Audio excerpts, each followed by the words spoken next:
REGN stock analysis and price predictions. This for next week. Super interesting, is the buy. I'm breaking all this down in this brief short 1-minute video. Now look, as the only person in this space with an actual track record of 44,000 videos and 5 years of experience, I've seen what's working for me and what's not. And REGN in particular is just a bearish market.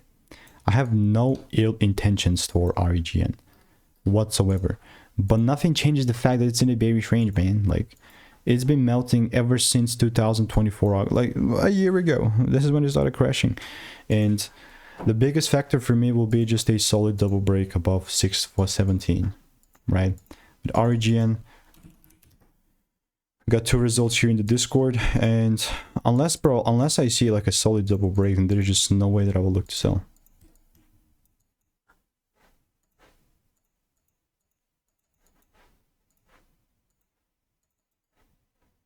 Genuinely speaking, all I'm doing in the meantime is I'm just waiting for